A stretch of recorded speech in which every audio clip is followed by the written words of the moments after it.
Do we have sound now? Do we have sound now, guys? Hold on a second.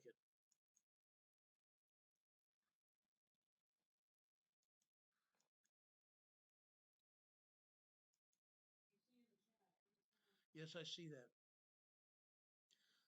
Give me 1 second. 1 minute, guys. We'll fix this.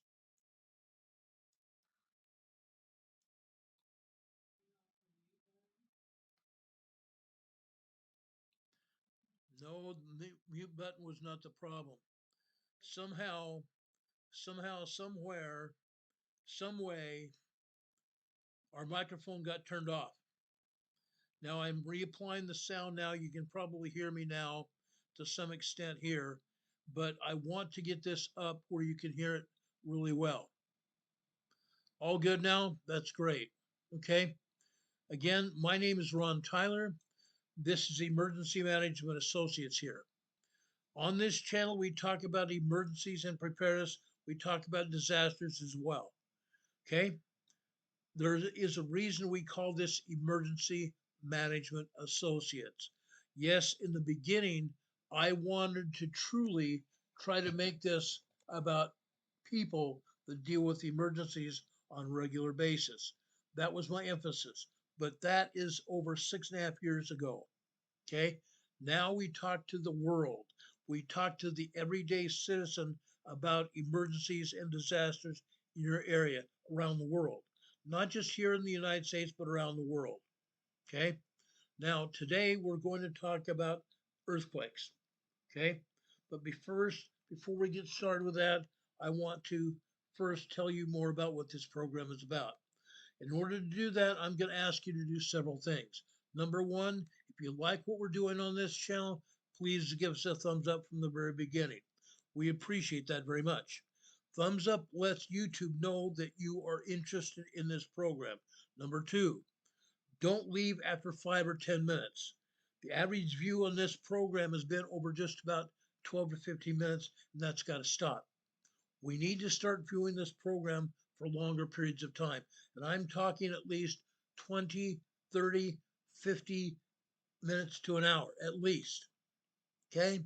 When YouTube sees only 10 or 15 minutes of viewing time, they look at this program and say, nobody wants to see this man. He doesn't know what he's talking about. Okay? We need to start paying attention to what we're saying here on this program. If you're not here for more than 10 minutes or 12 minutes, you're not getting anything out of our program. It's as if you shouldn't have even been here.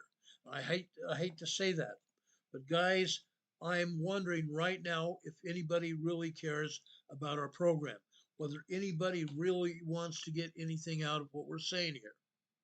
Okay, that's my true feeling here. Okay, I start seeing some people that are here after 15 or 20 minutes, or even not even that, 10 minutes, and they leave. Unreal. We need some program engagement. Yes, we have a chat room for a reason. If you like what we're saying, please engage in chat and let us know that you appreciate what we're doing here. Also engage with other people in the chat as well. Other people want to know that they are important as well. If you have ideas, put them in the chat.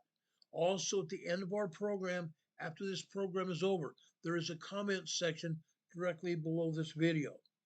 You can leave your comments there as well after this program is over. One other thing that you can do, you see our email address here, scrolling across the bottom of your screen, rltnspdema at gmail.com. That is a place where you can give ideas on how we are doing, give us comments about what we are doing and things that you would like to see about our program. You can also give us criticisms as well. If you don't like our program, put it there. We want to know. We want to know what you would rather see us talk about. Yes, occasionally we talk about politics. I'm going to do that. When it affects a large group of people, when it affects thousands, if not millions of people, I'm going to talk about it. Okay? Those things are important. If things are important on this program, we're going to talk about it. Okay? So please know that. Also, please, guys, please subscribe to our channel. YouTube continues to unsubscribe people. Subscribe to our channel. Okay? Now, You also need to do something else when you subscribe to our channel. Right next to the subscription button, there is a tiny bell icon. Right next to the subscription button, there is a little tiny bell. Click on it.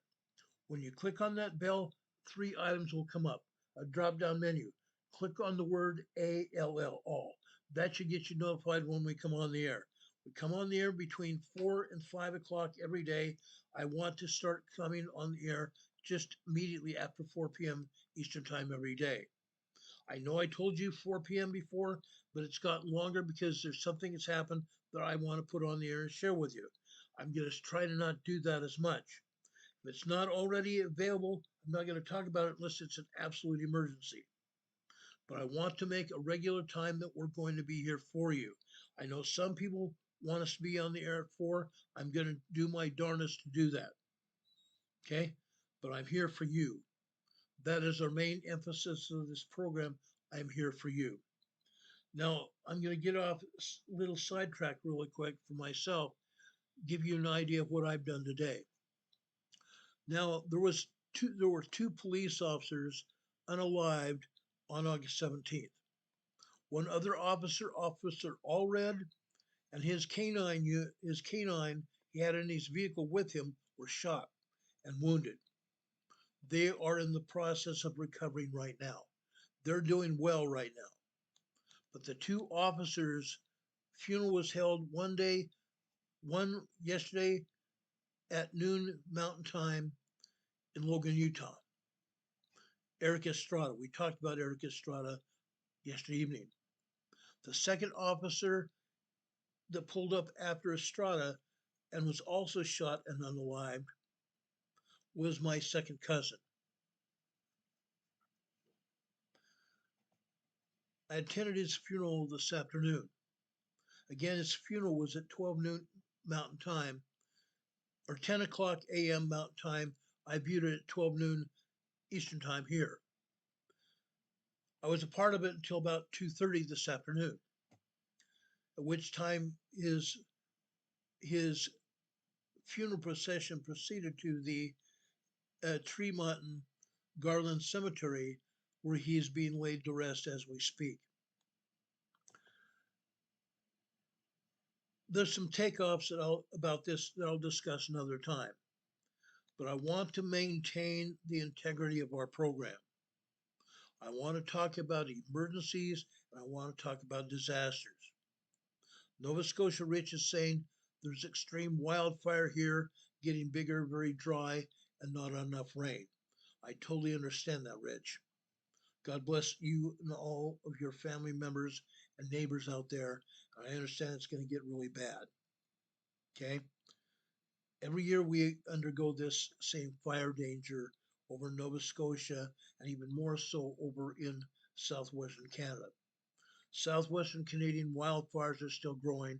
They're still burning all over, putting up all kinds of pollutants into the air. Those pollutants have also gone down here, not just into Canada, all throughout southern Canada, but also into the northern terrace states here in the United States. And I'm talking about Montana, North and South Dakota, Minnesota, Michigan, going all the way over to Maine and New Hampshire, and then out to sea. Some of that smoke is also plaguing all of you folks over in Eastern Canada as well. And that's very sad. All those pollutants are in the air. And there's people that suffer with respiratory disease and suffer with respiratory problems. Very sad. Okay? We talked about this somewhat before. If you have respiratory problems and you have bad air, not clean air, but bad air in your areas, please stay home. Please turn on your air conditioners. That will help you. If there's really bad wildfire smoke in your area, make sure you keep the air conditioners off and your windows closed. That way you're keeping clean air in your home to breathe. I understand it's very hard. Some people are on supplementary auctions such as I have. I use it when I need it. But I am not someone that's necessarily affected by the smoke. Yes, sometimes it does bother me. Most of the time I can get away without supplementary oxygen if I'm not doing something specific. But it's very sad that there are fires burning out of control. Most of those fires have not been anything but arson. Arson. Somebody set those fires. Somebody set those fires. They're setting fires in Northern California. They're setting fires in Oregon and Washington, Idaho, and Utah as well. There's presently a wildfire in Utah still burning out of control there. Very sad. Wildfires in Colorado, Montana as well. Very sad. We've spoken about wildfires in this program before. Very sad thing. But I want you to know that we care about you. We care about you and your families. Okay? Yes, we're going to talk about wildfires probably sometime next week. But tonight I want to talk about earthquakes. Okay? I've talked a lot about earthquakes in the Pacific Northwest on the northwestern coast of the U.S. I've talked about earthquakes in Southern California. I've talked about earthquakes in Texas and on the New Madrid Fault and over on the East Coast as well. Why do I want to talk about earthquakes tonight? Because guess what? We're about to have a major earthquake here in the United States. That major earthquake is going to happen either on the New Madrid Fault or over in California, and or Washington State. Major Cascadia earthquake in Washington State. We talked about that yesterday. We continue to see earthquakes in Washington, Oregon, and even over in southwestern Canada. Those are going to happen. That's because we have the Cascadia megathrust earthquake that's going to hit there. And we are seeing foreshocks from that earthquake right now. We're seeing earthquakes in Southern California. I keep talking about those earthquakes because guess what? There's another major earthquake that's going to happen there along the San Andreas Fault. We're going to talk more about that as well. We talked about the New Madrid Fault Zone, South Central United States, that stretches from the Gulf of America north to the Great Lakes over into Illinois, Indiana, and Ohio. We talk about earthquakes on the East Coast. Why? Because, folks, the Mid-Atlantic Fault, going directly down the center of the Atlantic Ocean. The Mid-Atlantic Fault is expanding like this, which means the Atlantic plate is pushing Europe and Africa in easterly direction. The Mid-Atlantic plate has expansion and it's pushing Greenland, Canada, the United States, and northern Mexico in a southwesterly direction. That is causing earthquakes on the east coast of the United States, which is also putting pressure on the New Madrid Fault Zone. The earthquakes happening on the west coast of the United States, that's a different story. Those earthquakes are happening because we have a huge problem over there. It's called subduction. The Pacific plate is subducting underneath the North American plate from way down south in the Pacific Ocean near Mexico, Baja, Mexico, all the way up north to Cascadia, which is Seattle, Tacoma area, and Vancouver Island, and all the way up to Alaska. The Pacific plate is subducting. That's why we get earthquakes. The kind of damage that you're seeing right here, right up there, is what we are expecting when these major earthquakes hit. We're going to be talking about that more.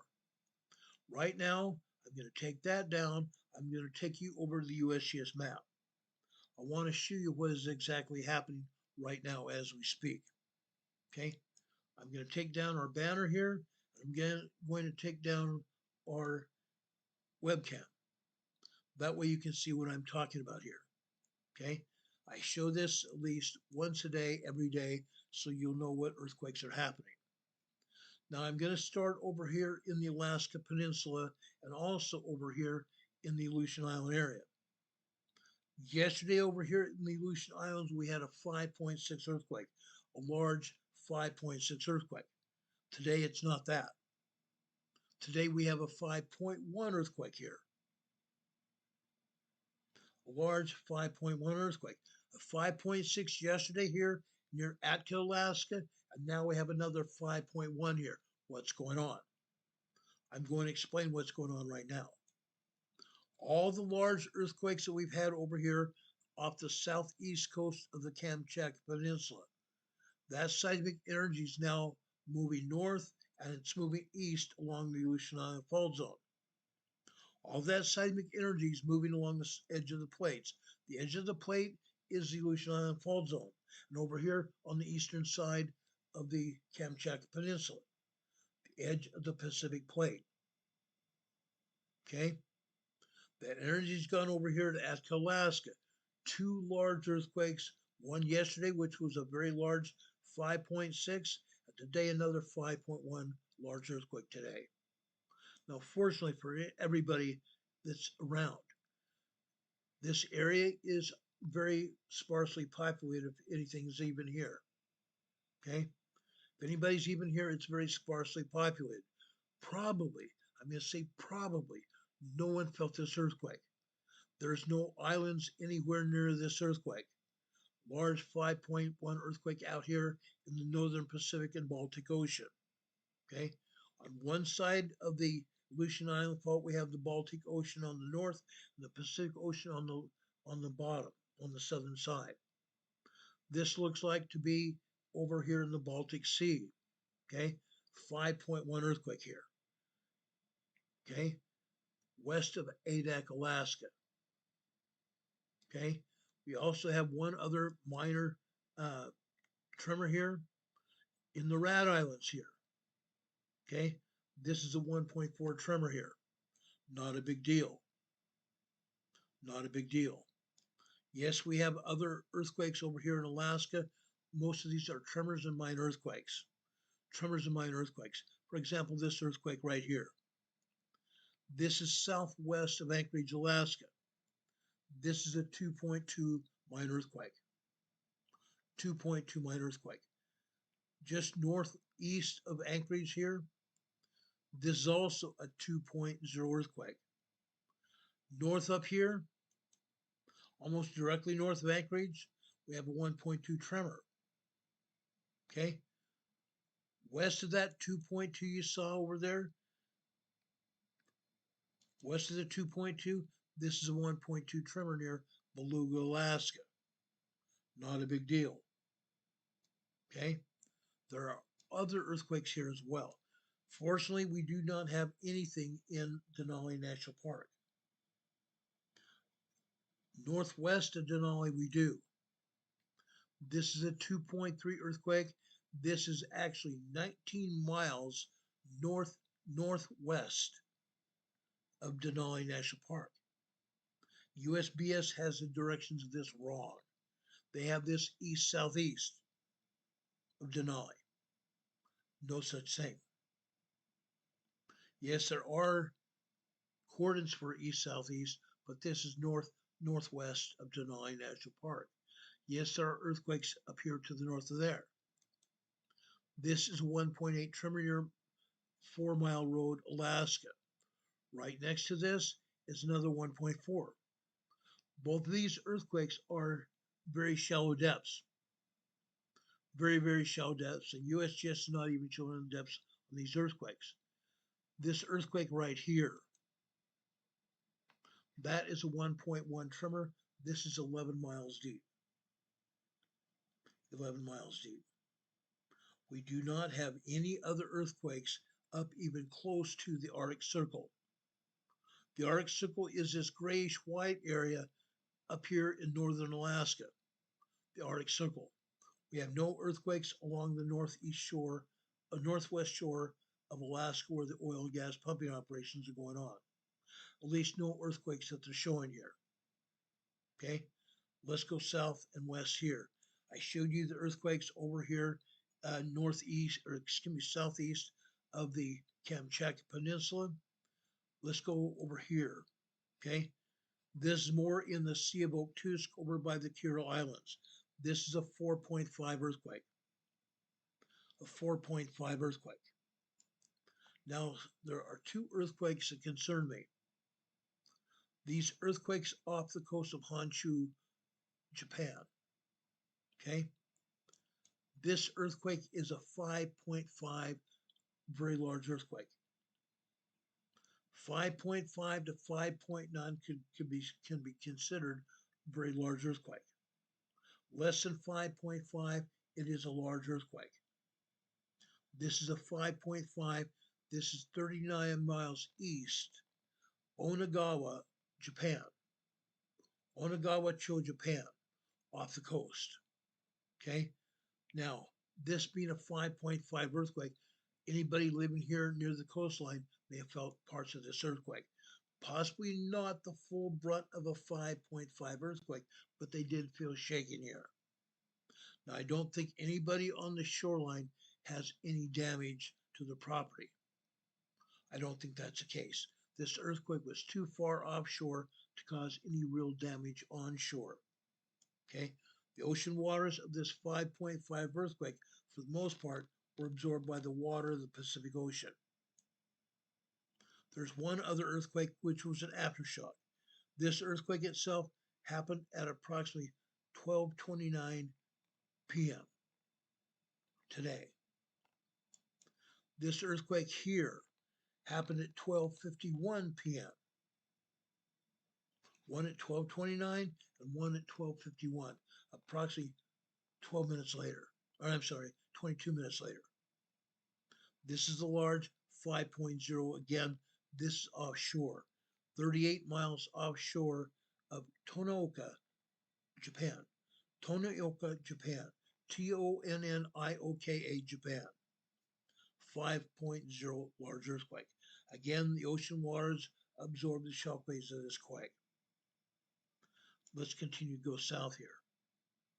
Okay, they're not showing any earthquakes in Taiwan. They're only showing one earthquake over here in the Philippines. What a joke. There are 6 earthquakes in the Philippines. Some of them moderate earthquakes, some of them small 3.0, 3.9. USGS should be showing those earthquakes, but they're not because USGS is being negligent. I've talked about their negligence before. I'm not going to get into it today. This earthquake here in the Philippines, okay? Again, this earthquake for the most part is offshore. However, it's only a 4.7 moderate earthquake. 4.7 earthquake, 9 miles east of Cagdiano, Japan, or Philippines. Cagdianao, Philippines. Now, I know I butchered that name. I don't speak Tagalog. My son went on a mission, served a mission in the Philippines. He probably could pronounce this word very readily. Now, like I said, there are other earthquakes here as well. USBS is still not showing all the earthquakes. The earthquakes over here near Luzon, Philippines here. Luzon, Philippines is the northernmost island of the Philippines here. Okay, earthquakes up here. Earthquakes here in central Philippines, and other earthquakes over here near the largest island, the southernmost largest island here in the Philippines, Mindanao, Philippines. They're off on the east side of the shoreline of Mindanao, Philippines. Now, this really perturbs me a great deal. Right now I'm showing you Indonesia. This is Indonesia. They're showing 2 earthquakes here in Indonesia.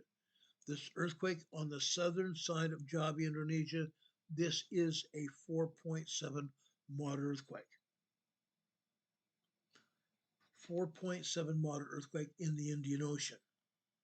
The Indian Ocean absorbed the shockwaves of this quake. It's only a moderate earthquake. Now, I don't believe anybody on the shoreline felt this earthquake. It's 57 miles south of Java. Okay, far enough offshore, and being a moderate earthquake, nobody even felt this earthquake today. There are other earthquakes throughout Indonesia that people might have felt, not this one. Earthquakes over here in uh, northeastern Indonesia, offshore. Offshore. This is a 4.7 earthquake here. Again, offshore. Nobody felt this earthquake at all. Okay? They're not showing any earthquakes here in Papua New Guinea. They should be. There are a couple here. Again, they are just moderate, small earthquakes. No big deal. There is an earthquake over here in the southern Tonga region, however. The southern Tonga region here. Okay? This is another 4.4 earthquake. There are also other earthquakes here that they're not talking about. But this is very interesting. Okay? Humatonga is way up here. Humatonga is way up here. Okay? This earthquake is southwest of Humatonga. USGS has this west-northwest of Humatonga. Really? Again, USGS is lying through their teeth. They can't even put up the real location of most of these earthquakes. Unreal. There are earthquakes over here in New Zealand. They're not showing those earthquakes either. None. Look over here in Central America. Not showing one earthquake there. There are 26 earthquakes here in South America. They're not showing any. There are 12 earthquakes here in Central America. They're not showing any.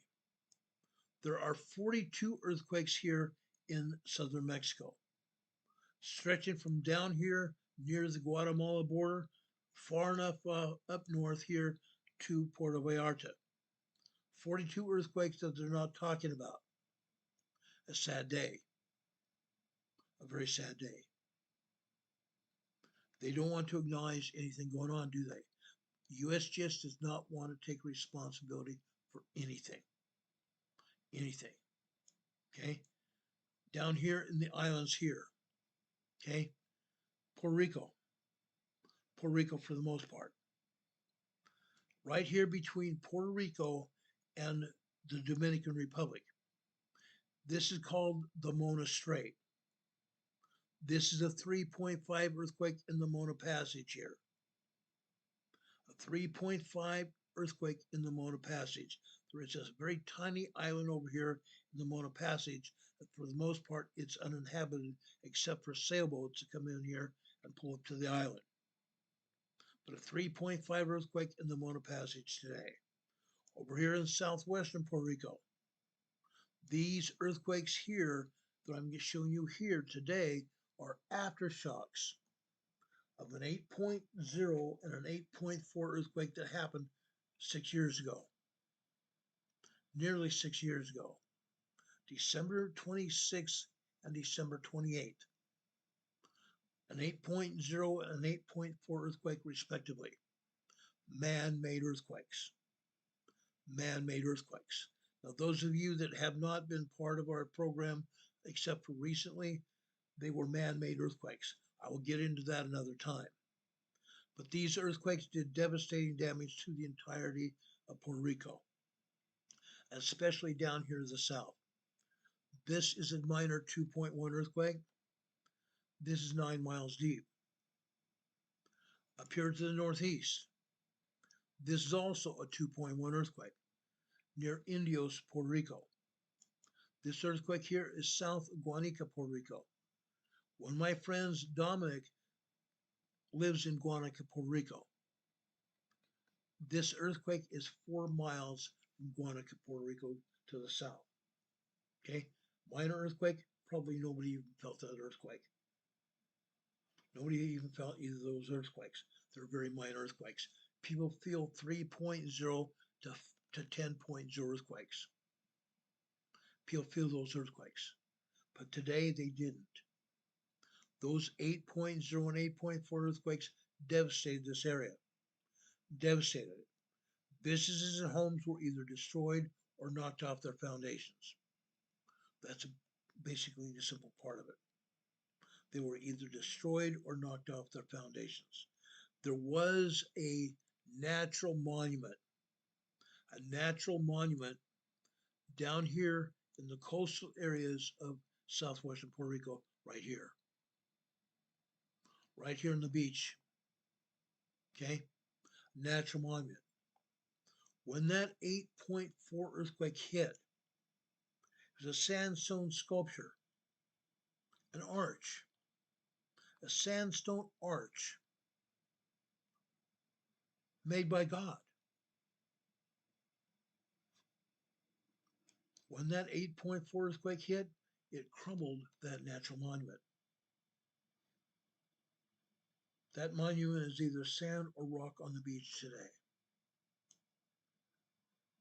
As I said, those two major earthquakes did a lot of damage here. And Puerto Rico is still recovering from those earthquakes today. Up here to the northwest of Puerto Rico here, this earthquake is a 3.0 earthquake out to sea here. Okay? 3.0 earthquake out to sea. Nobody felt this earthquake at all. The ocean waves, the ocean waters of the Pacific, not the Pacific, I'm sorry, the Caribbean in this case, the ocean waters of the Caribbean Ocean absorbed the shockwaves of this quake. Nothing happened here. Nothing happened. Over here, this northeast of Puerto Rico, this is also northwest of the U.S. Virgin Islands. This is a 3.6 earthquake out here. Again, this is in the Caribbean Sea. Nobody felt this earthquake. The ocean waters absorbed the shockwaves of this quake. Okay, out here, north of the Virgin Islands here, we have a 3.9, 4.0 here. This is 28.5 miles deep. Nobody felt this earthquake either. Okay, it's far enough offshore, 108 miles from the U.S. Virgin Islands. Nobody felt this earthquake either. Okay, that's what's going on. Now, they are just barely showing an earthquake up here. I want to show you this to you here. This is over here in Western New York, actually Eastern New York here. Okay, north of Albany, New York.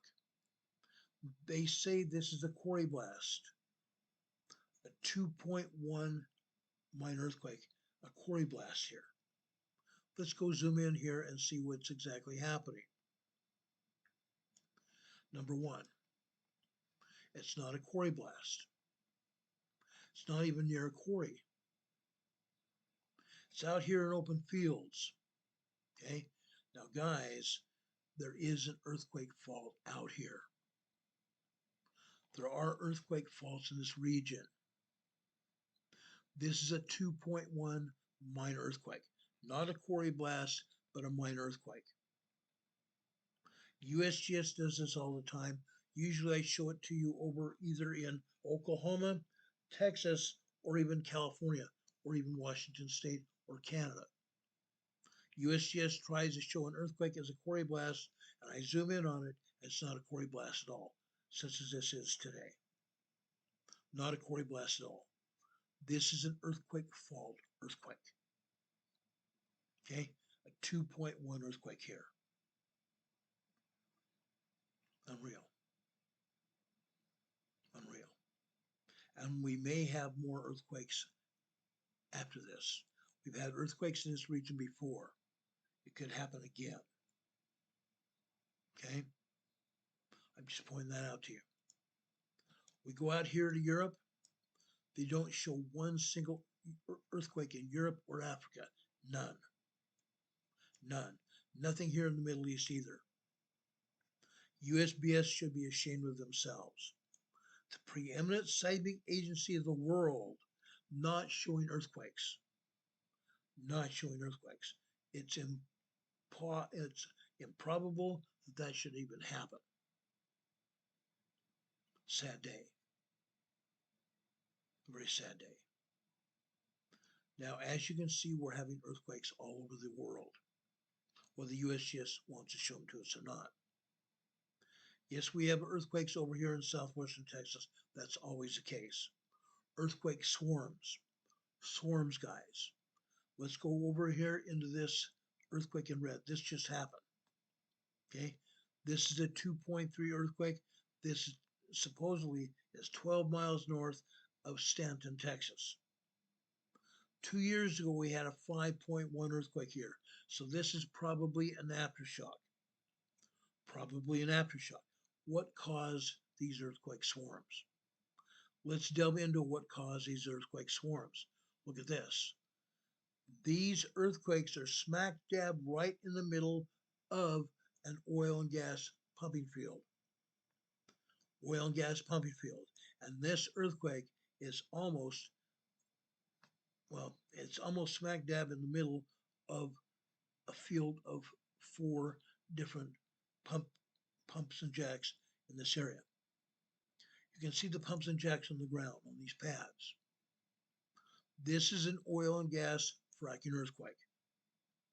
This is an oil and gas fracking earthquake near Stanton, Texas. 2.3 minor earthquake. Anytime you zoom into the map here and you see these pads here, if the pad doesn't appear to have equipment on it, it's because they did have equipment on it and it was either a dry well or they pumped it out and they moved the equipment. But this is an oil and gas fracking earthquake. Why do we say that? It doesn't matter whether it's a presently used pad or not. The hole is still in the ground. Anywhere where man has drilled into the up into the either upper magma chambers of a volcano to tame steam, or in this case, drill down into the ground to get oil and gas.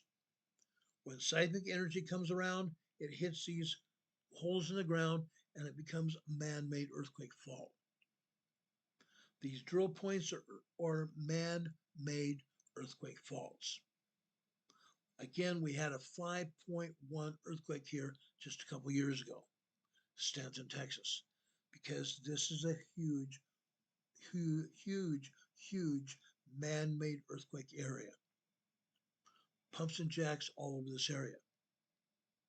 And as we zoom out, you can see more earthquakes. These are oil and gas earthquakes. For example, this is a 1.3 tremor. Right next to it's another 1.2 tremor. North of it right here, this is a 1.0 tremor here. Okay? There are more earthquakes down here to the south. This is a 1.1 here near Midland, Texas. Midland, Texas. This is a 1.1 tremor here as well, near Garden City, Texas. More earthquakes down here. This is a 2.1 earthquake near Crane, Texas. Crane, Texas. Okay. Over here further to the west, more earthquakes. Oil and gas fracking earthquakes. Oil and gas fracking earthquakes. This swarm right here, this is a 2.0 minor earthquake. This earthquake is a 2.7. Oil and gas fracking earthquakes. This is an oil and gas area as well. You can see some of the pads here. There's even more than that. Oil and gas fracking operations here. All throughout Texas, all throughout Oklahoma. There are fracking operations in Texas and also over in Nebraska as well. Okay, that's what's going on there. Okay, we go out here to the west. You see all sorts of earthquakes in Southern California. We talked about this earlier this week. All kinds of earthquakes here. Over here in Nevada, this is Indian Springs, Nevada. Just about 6 months ago, we had a 4.9 earthquake here. 4.9 earthquake can be considered a large earthquake because USGS USGS downgrades these earthquakes. Okay, we can say this is a 5.0 earthquake, or I'm sorry, not this one, but this was in the area And as a result, this is an aftershock of that large earthquake. And as you can see over here to the north, we have more earthquakes here. Beatty, Nevada. Beatty is in a volcanic area. This is a volcanic field. This is a 0.5 microquake. A 0.5 microquake in a volcanic field. You can see this earthquake here, also in Beatty. This is a 0.5 microquake as well. 5.7 miles deep. This other one, a 0.5, it's not above sea level at all. This is also 6.5 miles deep. Incredible. Up here to the northeast, this supposedly is a surface quake. We talked about surface quakes yesterday. Every time we see a surface quake, I need to explain what a surface quake is. It is seismic energy at the surface of the earth. A 0.0 earthquake, they term a surface quake. But guess what? This earthquake is 4 miles deep. It's not a surface quake at all. Okay? Right next to it here, just east of there, this is a 0.4 microquake. This also is over 5 miles deep. Volcanic field. Volcanic field. Up here to the north, this is 22 miles. They say it's east-northeast. It's not. This is west-northwest of Beatty, Nevada, also near a volcanic field. And this is a 0.3 microquake. And this is also over 7 miles deep. Okay? Unreal. Southern California, you already know that we have a lot of earthquakes here, and that's not going to stop.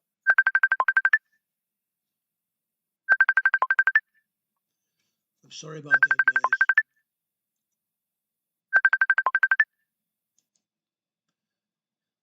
guys. The person's calling knows that I'm on the air and they're interfering with my program at this point in time. So I silenced it. Okay. Anyway, earthquakes all over this area. Bakersfield. This is a 2.2 earthquake near Tehachapi. Tehachapi. This is on the northwest side of Interstate 15 in Tehachapi. This is a 2.2 minor earthquake here. Okay. We have more earthquakes going north here. Nothing in Parkfield, California. This area right here is Parkfield, California. This is the earthquake capital of the world. More earthquakes occur in Parkfield, Utah than any other, or Parkfield, California, not Utah. I don't know why I have Utah in the brain today, but this is Parkfield, California, earthquake capital of the world. No earthquakes here. However, we go north. Different story. Just east of Monterey Bay on the San Andreas Fault, one of the most dangerous faults in the world. Okay, right here. This is a 2.0 earthquake. Gilroy, California. Almost every day, Gilroy, California has an earthquake on the San Andreas Fault. Again, the San Andreas Fault is locked and loaded. That's why we have earthquakes here. This is a 2.0 and this is a 1.1 tremor here on the San Andreas Fault. Going north, southwest of San Francisco Bay, Loyola, California. Loyola, California. We have another 1.8 tremor here. 1.8 tremor here. Southwest of San Francisco Bay. Okay. Over here in the geysers there, we talk about the geysers frequently. Why? Because we have anywhere from 20 to 30 earthquakes here a day. While this may not look like 20 earthquakes, it is. Again, they're not showing all the earthquakes. The reason we have earthquakes here, the seismic energy comes off the Pacific plate over here to the North American plate. Okay? rattles the man-made earthquake faults here. The geysers area is in Sonoma County, California. Men have drilled into the upper magma chambers of the volcano to obtain these earthquakes, to obtain not just, I should say obtain earthquakes, to obtain steam from the volcano to power turbines here in the geysers facility. The turbines provide electricity. That's why they pull steam from this Clear Lake volcano here. Okay, but 20, 30 earthquakes happen here every day. Most of these earthquakes are below 2.0, which is a minor earthquake. Most of these earthquakes are tremors and microquakes. Okay, but the reason they happen is because men have drilled into the upper magma chambers of this volcano to obtain steam to power turbines in the geysers facility to generate electricity for 4 different energy conglomerates. One of the primary ones is Pacific Gas and Electric. That's what's going on here. We've explained yesterday the earthquakes up here in the Pacific Northwest. I want to talk specifically about 2 quakes right now. This one over here just east of the Cascadia subduction zone, offshore from Vancouver Island. This is a 2.1 earthquake, minor earthquake, 25 miles south-southwest of Euclid, Canada, offshore of Vancouver Island. Closer to land here, this is a 1.2 tremor here, off the coast of Neah Bay, Washington. A 1.2 tremor here off the coast of Neah Bay, Washington. This is 23 miles deep. Part of the Cascadia subduction zone. Part of the Cascadia subduction zone. These earthquakes are part of it.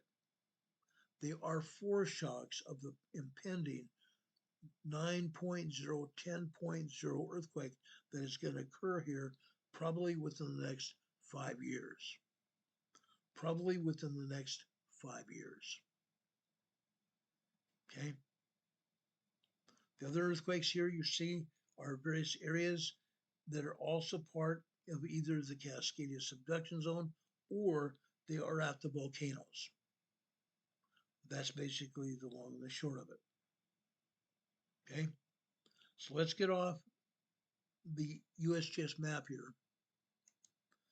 I'm going to bring up our webcam and also our EMA banner here.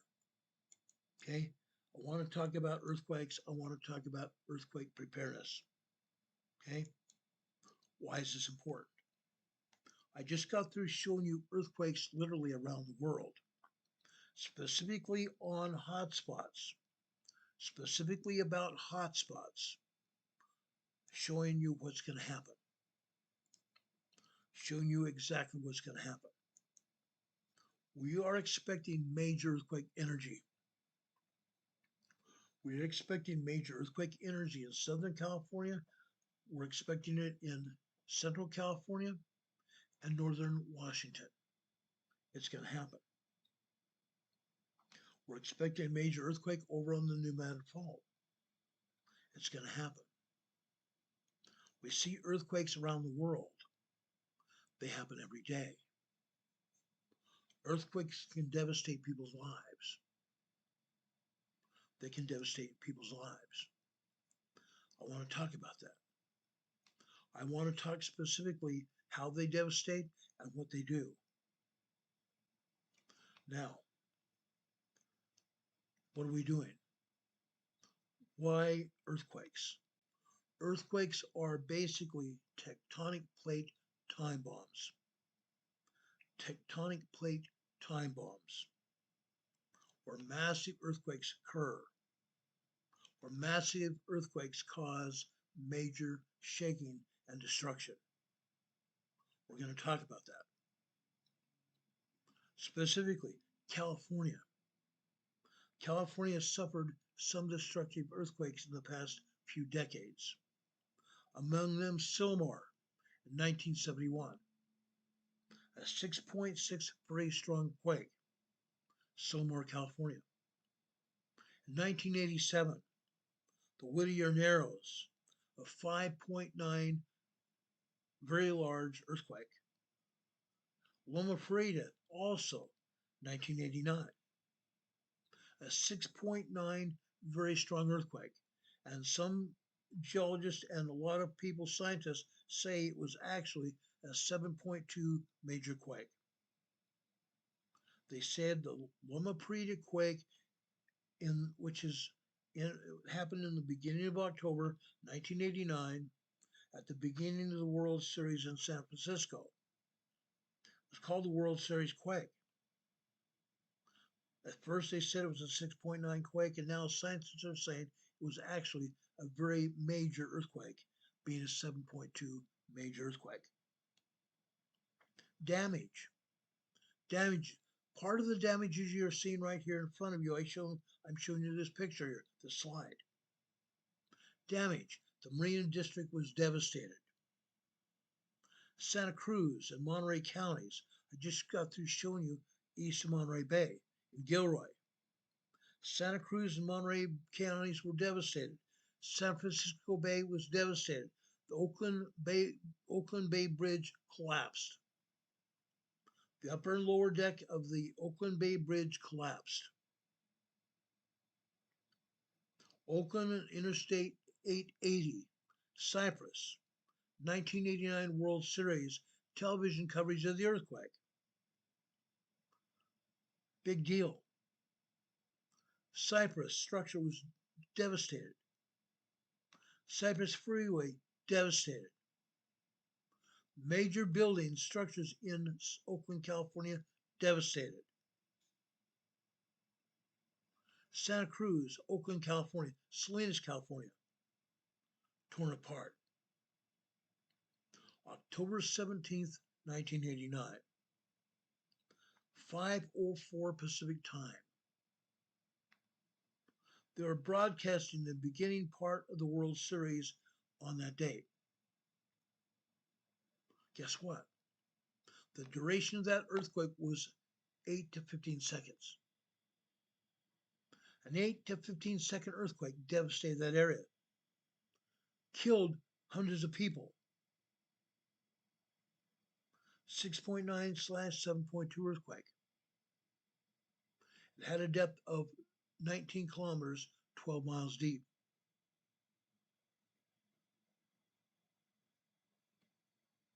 Areas affected: the central California coast of California. San Francisco Bay, devastated. Total damage, $5.6 to $6 billion. Equivalent money today is more like $15.5 billion in today's money. Max intensity, max shaking intensity, a 9.0 quake. Shaking intensity was that of a 9.0 earthquake. There was a small minor tsunami as well. Landslides, 1,000 to 4,000 landslides in that area. Foreshocks. On June 27, 1988, 1 year and months before the 1989, October 17, 1989 Loma Prieta quake. Foreshocks, a 5.3 quake in 88, June 27, 88. On August 8, 1989, 2.5 months before the Loma Prieta quake, there was another 5.4 large earthquake.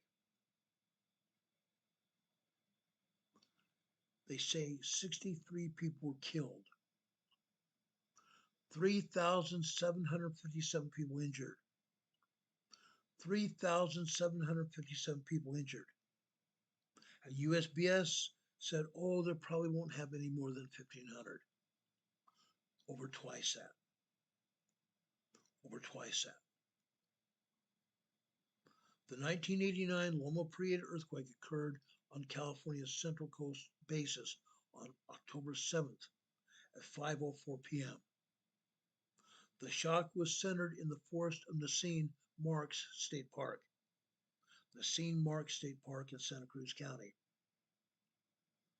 Approximately 10 miles, 16 kilometers northeast of Santa Cruz, and was named for the nearby Loma Prieta Peak in the Santa Cruz Mountains. With a magnitude of 6.9 violent, the shock was responsible for 63 people dying, 3,757 people injured. The Loma Prieta segment of the San Andreas Fault system has been relatively inactive since the 1906 San Francisco earthquake and the Northridge earthquake in 1994. All those earthquakes that caused major destruction resulted in loss of life. But they were not true seismic catastrophes. Much bigger quakes are possible. Much bigger, much larger earthquakes are possible,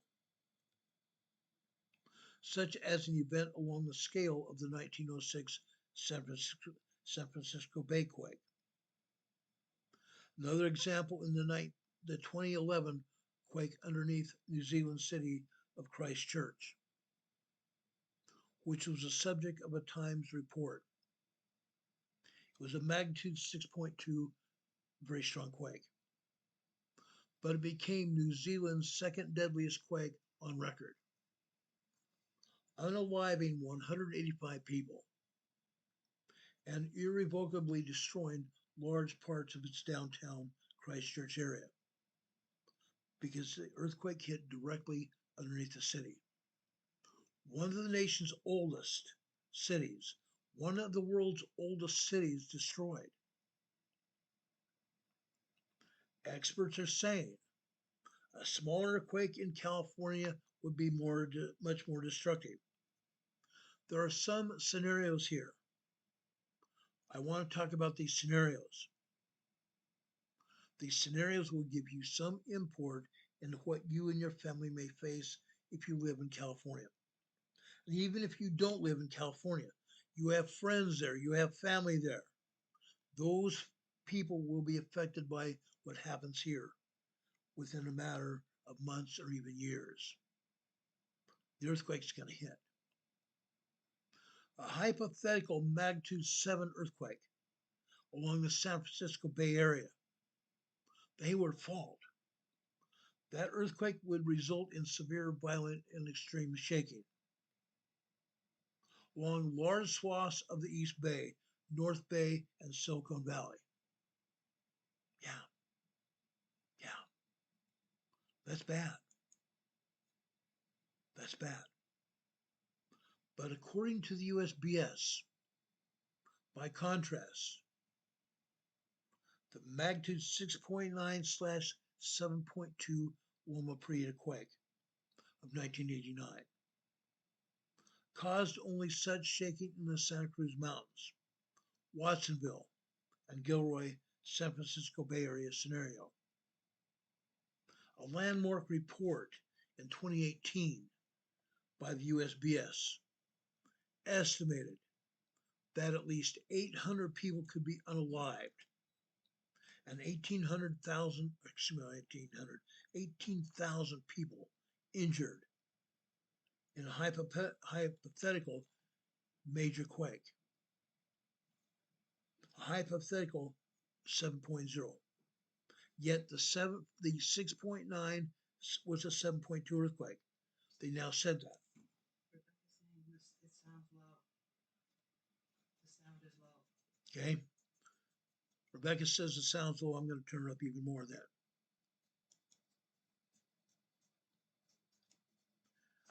I'm going to turn this up so you can hear it even better. Okay, it's getting up there. It's getting up there. It's getting louder. Okay, it's just about as loud as it's going to get now. I'm sorry if it was so low before, but it's louder now. I appreciate you guys saying this. Okay, let's continue here. In 2018, the USGS estimated that at least 800 people would be unalive. Really? Really? And 18,000 people injured. In a hypothetical magnitude 7. Really? Because the 6.9 was actually 7.2. By their own saying that. This earthquake is going to be along for this scenario here, it's going to be along the Hayward Fault, running through Oakland, Berkeley, Richmond, Hayward, and Fremont cities. Now, hundreds more are going to die. Hundreds more could die from fire following the earthquake.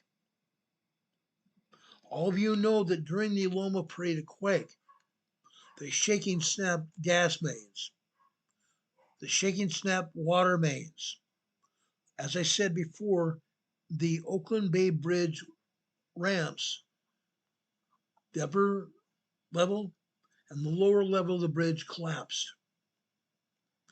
People's cars were tossed into the bay.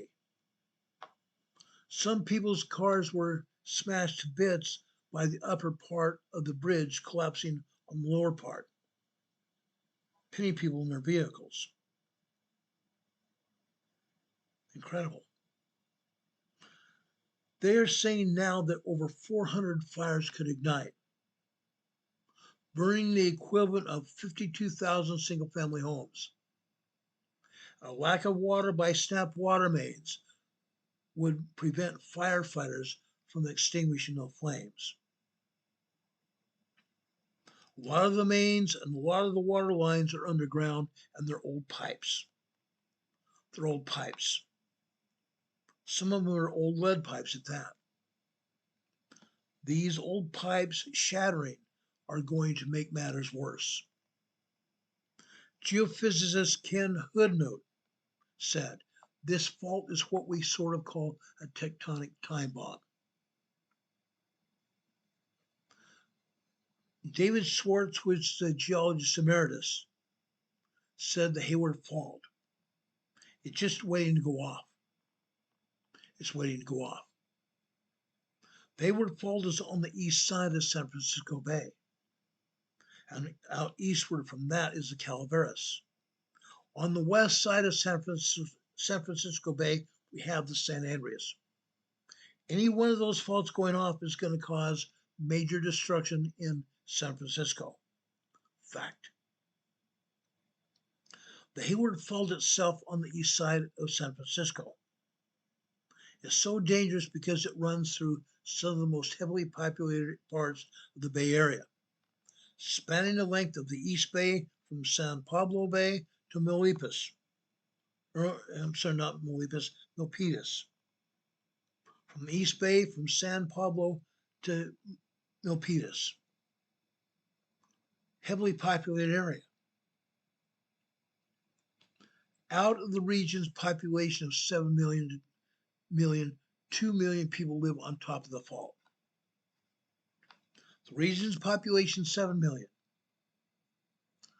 2 million of those people live on top of the fault. On October 17, 1989, a California highway patrolman was checking the damaged cars that fell when the upper deck of the Bay Bridge collapsed onto the lower deck during the quake. Those people were killed. Those people were killed. The so-called haywired scenario envisions a scale of disaster not seen in modern California history. Yeah. 2,500 people needing rescue from collapsed buildings. 22,000 people trapped in elevators during the business day. More than 400,000 people could be displaced from their homes. Some East Bay residents may lose access to clean water for as long as 6 months, maybe longer. The earthquake we're talking about could cause 8,000 structures to collapse, 100,000 to be red tagged, meaning they're too damaged to enter, and 390,000 more to be yellow tagged, meaning occupancy is limited due to specific damage. Significant damage, limiting entrance to people's homes and property. Keith Porter, who was a University of Colorado Boulder research professor who coordinated the report's engineering section, said this: a plausible magnitude 7.8, 8.0 earthquake on the San Andreas Fault could bring widespread, severe, violent, and extreme shaking across swaths of Southern California. A 7.8 to 8.0 magnitude earthquake. That is what we are expecting in Southern California on the San Andreas Fault. It's going to bring widespread, severe, violent, and extreme shaking across wide swaths of Southern California, from north of Los Angeles all the way down into the Imperial Valley and San Diego as well. Yeah, can you imagine that? We've talked about this major quake happening. It is due any day, literally any day. The USGS has published a hypothetical scenario of what a magnitude 7.8, 8.0 earthquake on the San Andreas Fault would look like. The shakeout scenario could cause and result in deaths of about 1,800 people, according to USGS, and we know that's BS. There will be a lot more people unalived. There will be a lot more people than 1,800 that are going to be unalived by the shaking on the San Andreas Fault. Fathom that. Let that sink in. Let that figure sink in. More than 900 people could die from fire. More than 400 people from the collapse of vulnerable steel frame buildings. And more than 200 people will die from other building damage. And more than 150 people are going to be unalived from transportation accidents on highways. Cars being shaken up and down sideways, running into each other, or even flipping over. Such car crashes are due to stoplights being out or broken bridges as well from the shaking. Now, I have spoken to you before about my earthquakes that I experienced when I was living in San Diego County. I talked about it. I talked to you about the violent shaking. Even one day when my vehicle was stopped alongside a curb, my vehicle was bouncing up and down and sideways. I looked out the vehicle's window and telephone poles were swaying in the wind like this, just like this, back and forth. I thought, this isn't good. Those big, strong telephone poles could snap and fall on my truck and me and kill us. I moved out of that area, didn't I? I got away from those big power poles, those street lights along the roadway. I got completely away from them where when the shaking finally stops, I'm not going to get hurt. Previously, I've been in shaking at 7 a.m. on Sunday mornings. Yes, 5.6, 5.8 earthquakes on Sunday mornings. One of them shaking me out of bed, throwing me on the floor right beneath the plate glass window. Another quake was earlier than that. I believe was in probably 1981, 1982. That earthquake shook our family up so bad. My wife had a hold death grip on me. She wouldn't leave me alone. She was shaking, crying. After the earthquake stopped shaking, I finally wedged my way loose and I walked across my home. Yes, I walked across my home. It had a living room the size of a 1,400 square foot. My kids were on the other part of the house, on the other part of the living room. They were still asleep after the shaking. Incredible. Kids survived the earthquake and they still were sleeping. That particular earthquake shook our house. It was an adobe brick house, adobe brick 9 inches thick. 9 inches thick. Shook the house. Just like the other windows that I've talked about in the past, the glass moved in the window frame like this, like waves of the ocean. Like waves in the ocean. That can be very obscuring to your view of what can happen during an earthquake. Yeah. When this San Andreas Fault earthquake happens, Los Angeles County, the county, could suffer the highest death toll, more than 1,000 people, followed by Orange County, with more than 350 people unalive there. And San Bernardino County out to the east, with more than 250 people unalive there. And Riverside County further east, probably over 70 people dead there. And more than 50,000 people injured. 50,000 people injured, as is going to be the result of the San Andreas Fault earthquake in Southern California. Main freeways from San Diego to Las Vegas and Phoenix that cross the San Andreas Fault are going to be destroyed in this earthquake. Interstate 10 that crosses the fault in a dozen spots, and Interstate 15 from San Diego to Vegas would see the roadway sliced where it crosses the fault. Sliced, opened up. We've talked about fissures in the road opening up like this. Fissures in the road opening up like this. During these major earthquakes, this is exactly what's going to happen. Interstate 15 is going to be split, sliced, faults opening up, fissures opening up in the roadway, fissures opening up all over the place. With one part of the roadway along Interstate 15 shifting by more than 15 feet.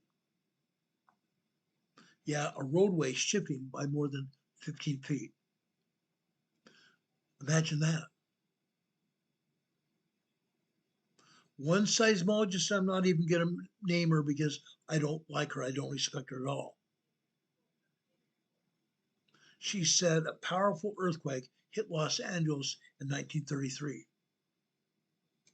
The aqueducts that supply water from everywhere else that brings water into Southern California. 88% of Los Angeles' water supply that crosses San Andreas Fault all could be damaged or destroyed. Let me repeat that.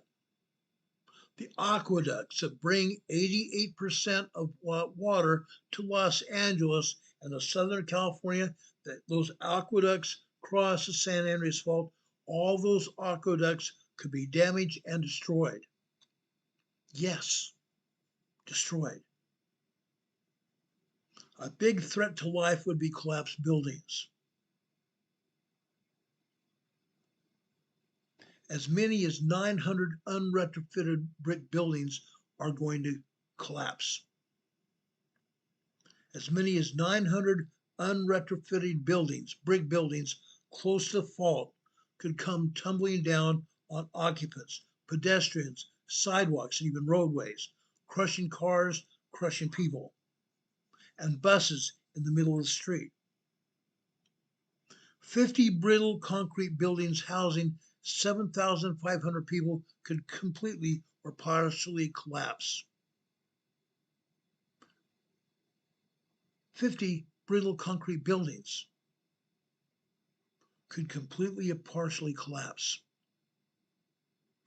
5 high-rise buildings, 5 high-rise steel buildings of a type to be known seismically vulnerable, holding 5,000 people could completely collapse.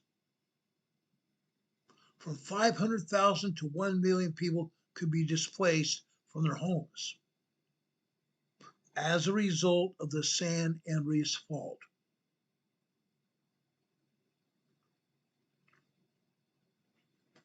The magnitude 6.2 earthquake that devastated Christchurch on February 22nd, 2011, ruptured on a fault directly underneath the city, placing the worst shaking in the worst possible location. Christchurch earthquake 2011. Again, a magnitude 6.2 earthquake. That earthquake resulted in the deaths of 185 people. Many of those died in the collapse of just two 6-story Canterbury television building. Yeah. 6-story Canterbury television building, killing 115 people.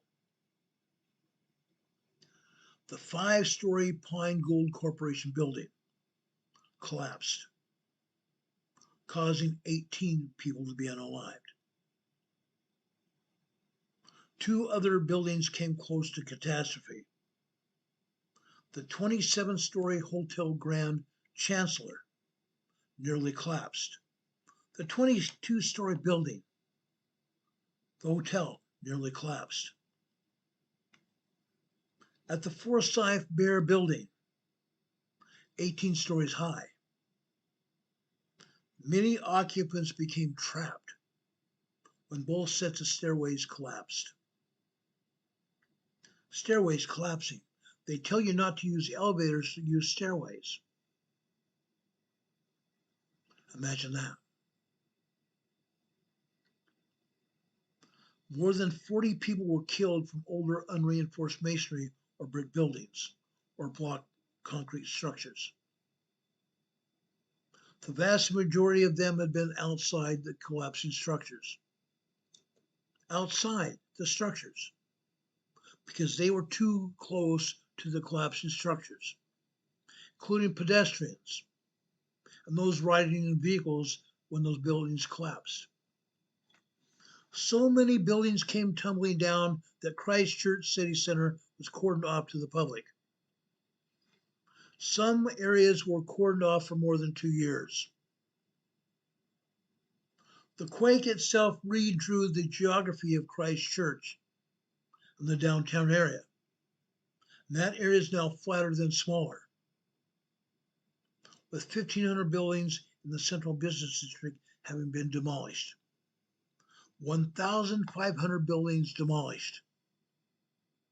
Some businesses left for the suburbs and never came back.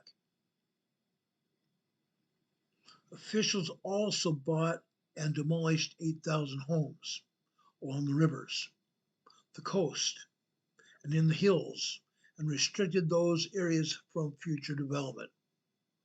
Yeah.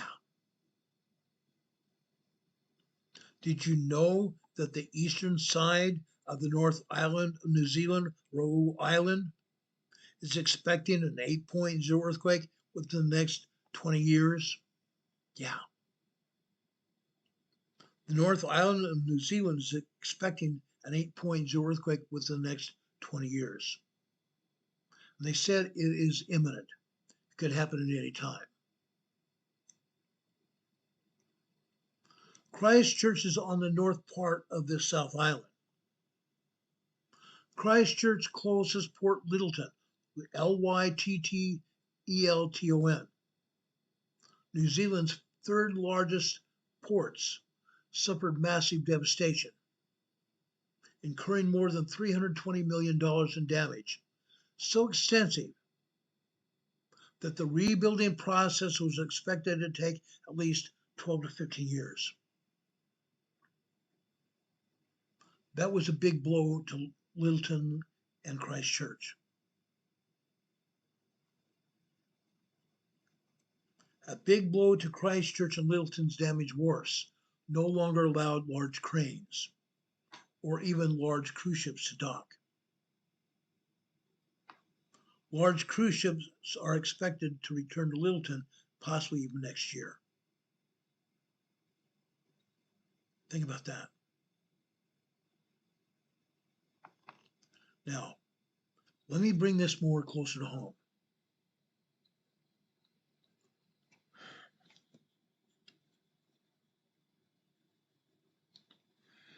We all know what happened.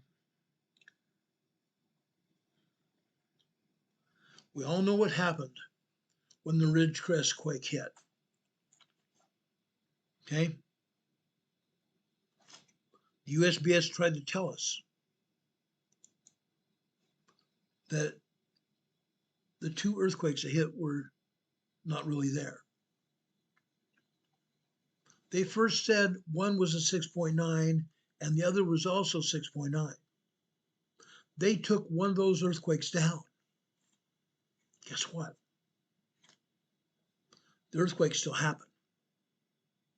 Both those earthquakes were separate earthquakes, but USGS tried to say it was the same quake. They took one down, made it disappear, and left the other up.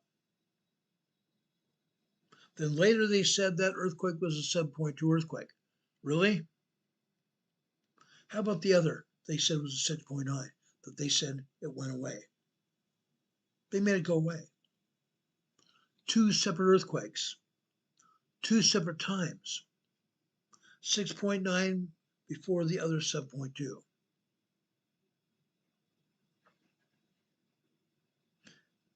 That earthquake caused major shaking in Ridgecrest and Trona area. The San Fernando Valley, the Clarita Valley were damaged. The 1994 Northridge earthquake, 6.7 earthquake. I was deployed there for a week from San Diego. Huge shaking for a long period of time. A long period of time, guys. When I've told this story several times during our programs in the past. When that earthquake hit, we had aftershocks that were throwing me off the ground. The night after the major earthquake hit, one aftershock picked me up off the ground that I was lying on, out in a park in Northridge, threw me into the air, and I came back down. That hurt. The shaking continued for a period of time. They had several hundred aftershocks. Fancy that. July 5th, 2019. 7.1, 7.2 earthquake in Northridge.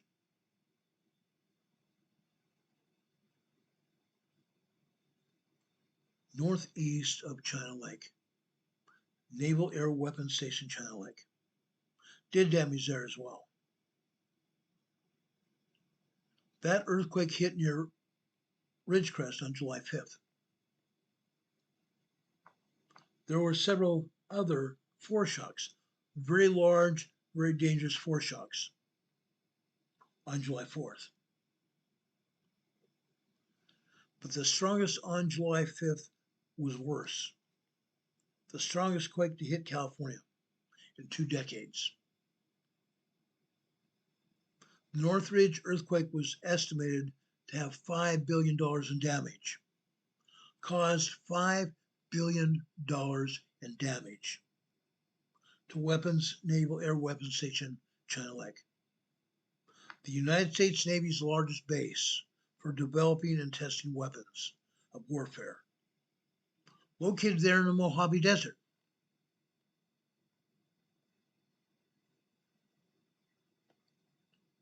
In August of that year, the buildings that were built before 1980 did not meet seismic standards were destroyed.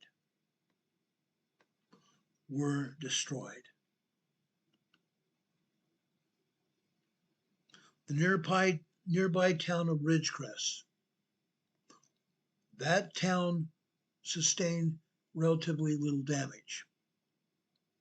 The town, which began growing up near the Navy base during World War II, does not have a stock of unretrofitted brick buildings like those constructed before the 1933 Long Beach quake the USGS said was huge.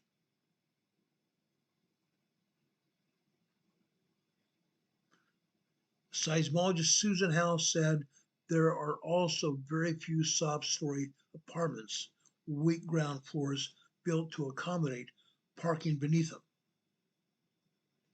What happened after Northridge, guys? Can anybody tell me what happened beneath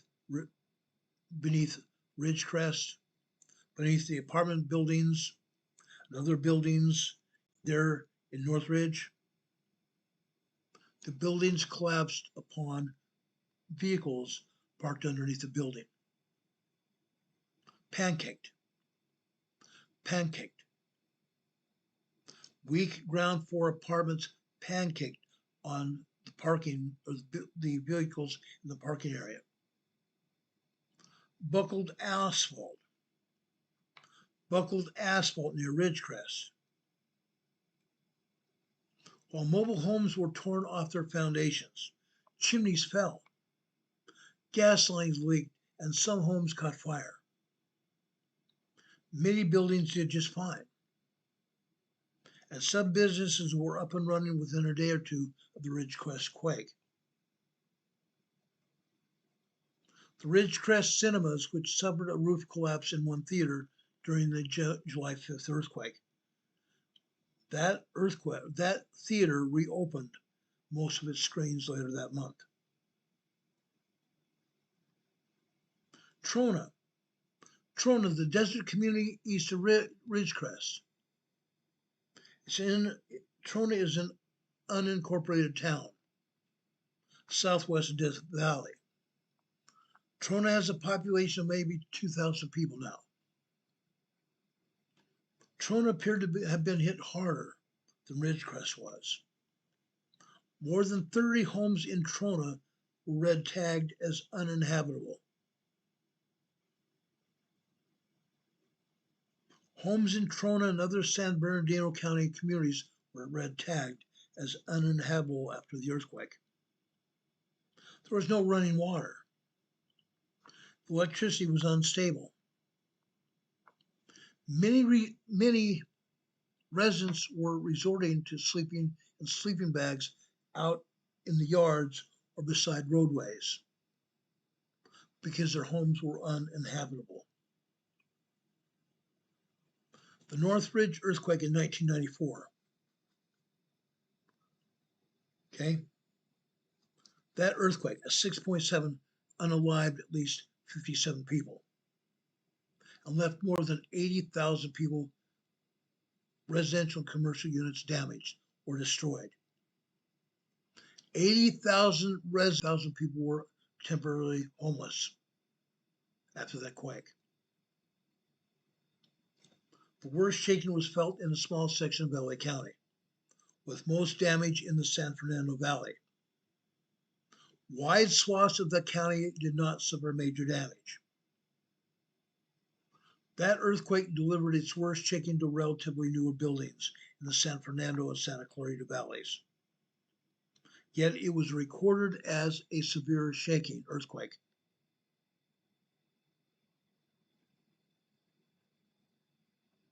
That earthquake can damage poorly built structures, damage and unalived people in those structures.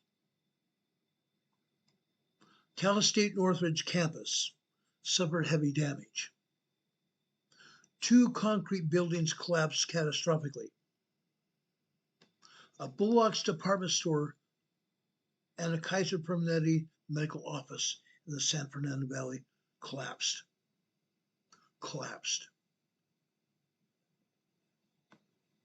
Hundreds could have died had the earthquake occurred during the weekday and not at 4:31 a.m. All of those commercial structures in downtown area collapsed. If that earthquake had been during the weekday, there would be more people alive. The shaking itself.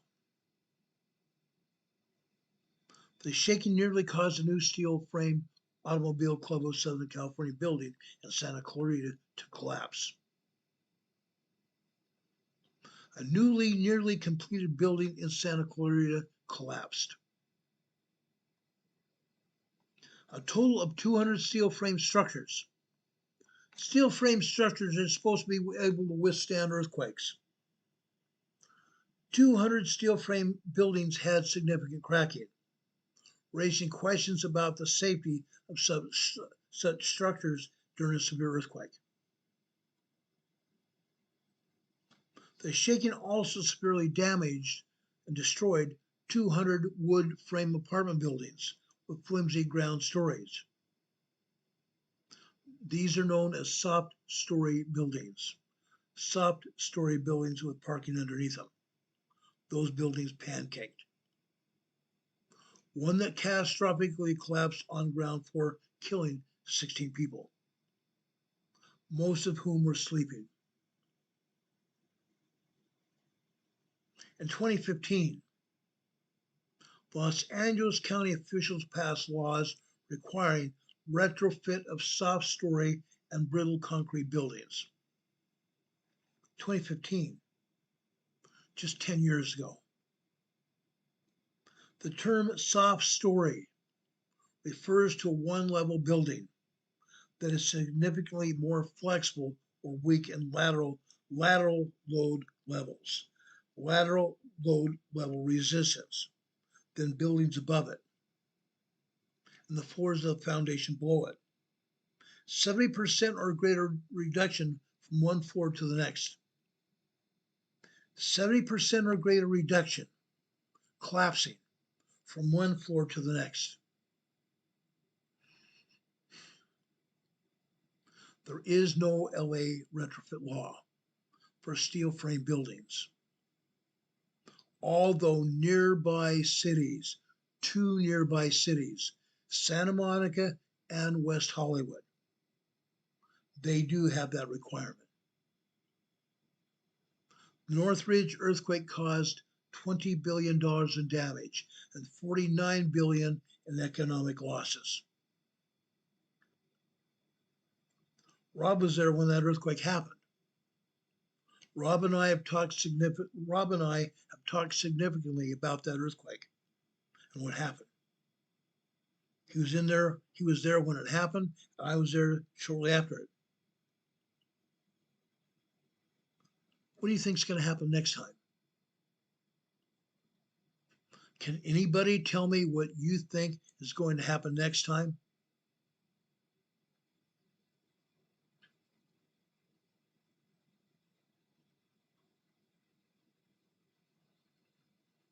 Next time it could be worse. Next time it's going to be worse. Sweet Polly Purehead said she used to live 45 minutes outside of San Francisco. Southwest Michigan now. Southwest Michigan she lives in now.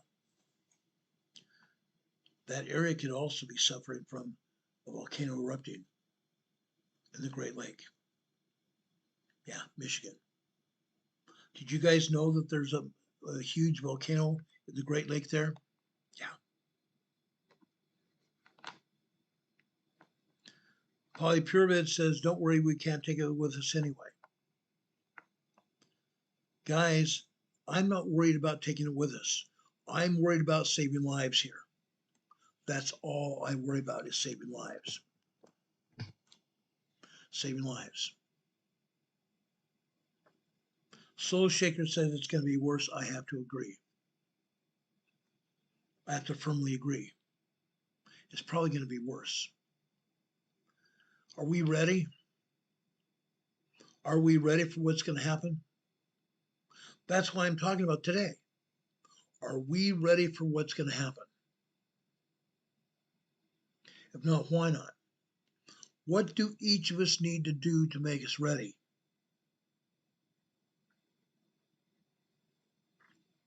What do we need to do to make us ready for whatever's going to happen? We've talked in the past about planning, writing a plan. Writing a plan, whether it be for earthquakes, any kind of disaster, you need to have a plan. Writing a plan may save your life, may save the lives of your family and others around you. I'm not just talking about earthquake plan. I'm talking about a family emergency preparedness plan detailing any kind of emergency information you might need to get through a major disaster. Could be a flood, it could be a fire, it could be an earthquake, it could be huge. All kinds of things happen. You need to have a plan so you can get through any kind of disaster. That's number one. Number two, do you have emergency preparedness kits? Do you have a simple preparedness kit? As emergency managers back in 2014, FEMA was then telling us to have a 72-hour kit. A 72-hour kit to get us through 3 days. 3 days. Guess what? When FEMA sent out a survey in 2014 of all the emergency managers around the United States, guess what? Only 25% of those surveyed had 72-hour kits. That was a time when FEMA expected us as emergency managers to put out the word to everybody to have a 72-hour kit. I had one. And I told people then, get them, get them. When I did preparedness talks, I told everybody to get a 72-hour kit. I preached it. I showed my 72-hour kit to many people. I even showed you here on this same program my 72-hour kit. Why? Because I want to have people prepared. I want to make sure people are prepared to save their lives. Running with Sisters Parity just got a EMA 1 membership. I want to thank you for that. That EMA 1 membership is going to help keep this program on the air. We talked about subscribing to this program. We want you to do that. We want you also to hit that little notification bell. Why? Because that little notification bell will get you notified when we come on the air. Click on the word ALL when the drop-down menu of 3 items appears. So subscribe to our program. Click on that little bell icon. Click on the word ALL, getting you notified when we come on the air. Come on the air after 4 p.m. Eastern Time, weekdays.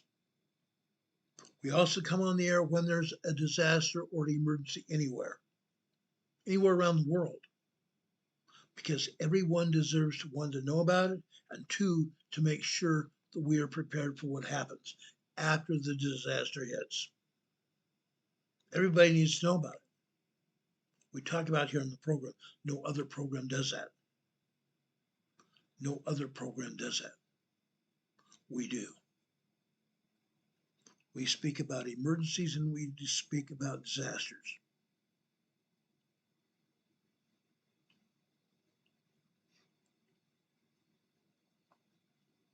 Now it seems, and I'm not sure if this is completely true, but it seems that YouTube's unconnected us.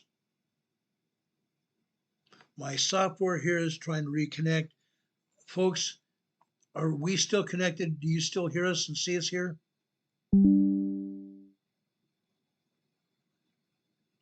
Does everybody still hear us and see us here on this channel?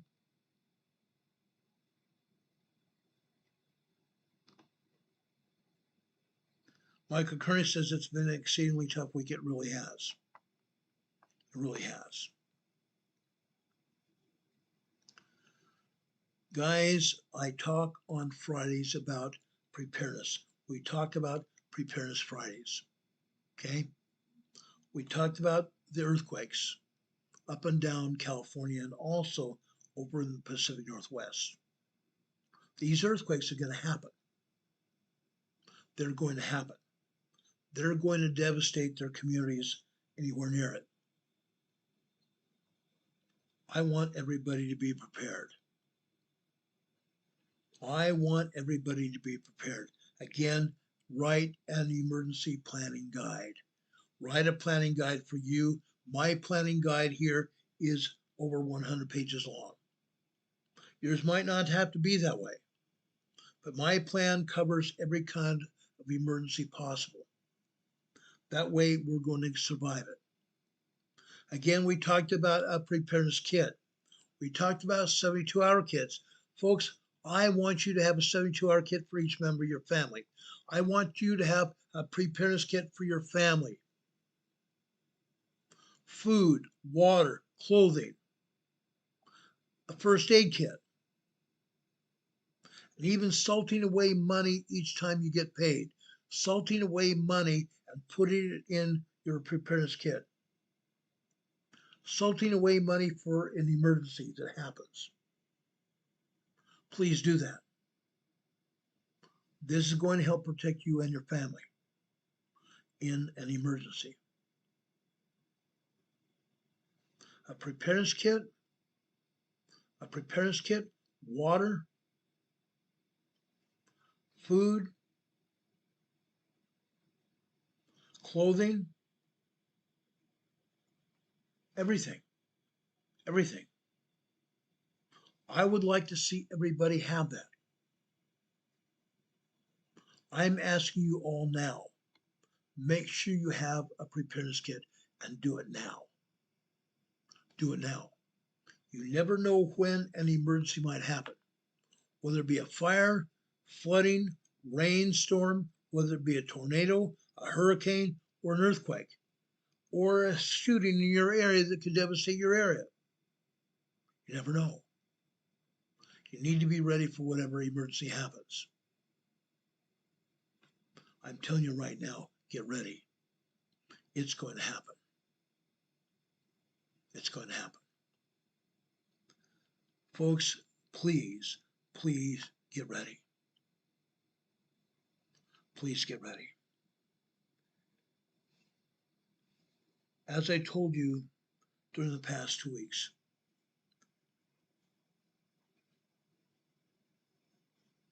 several law enforcement officers have lost their life in on-duty events. One of them was my second cousin. He was buried today. His family's devastated.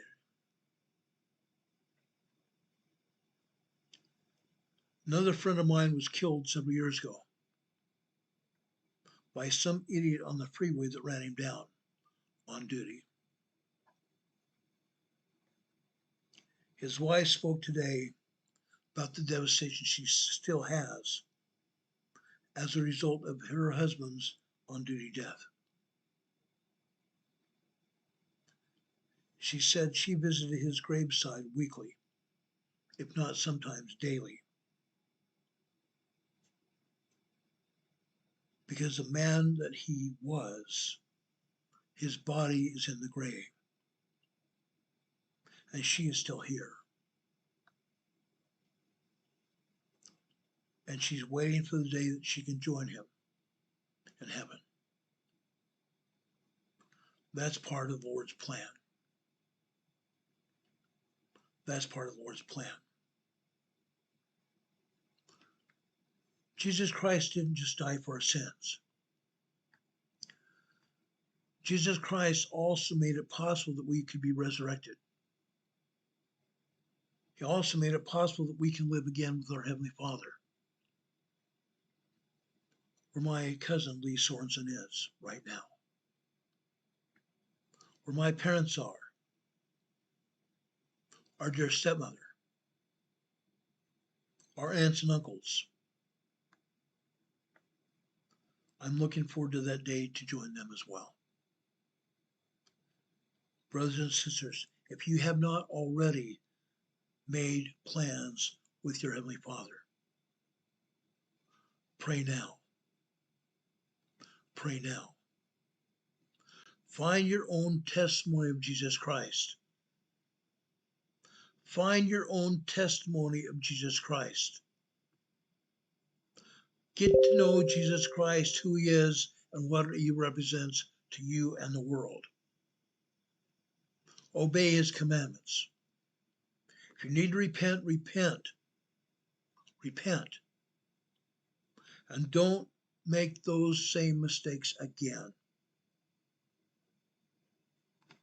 Make sure that you are worthy to be with our Heavenly Father in our Heavenly Father's kingdom with your family.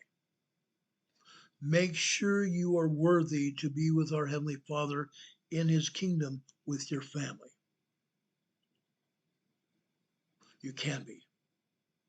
You can be. Heavenly Father wants each one of us to live with him. Do you with him? And we have that possibility. Make things right in your own life. Make things right in your own life, ladies and gentlemen, brothers and sisters. The Lord loves you. He loves each and every one of us. He said, faith, hope, and charity and love, with an eye single to the glory of God, qualifies us for the work. Faith, hope, charity, and love. Faith, hope, charity, and love. Make things right. Make things right in your life.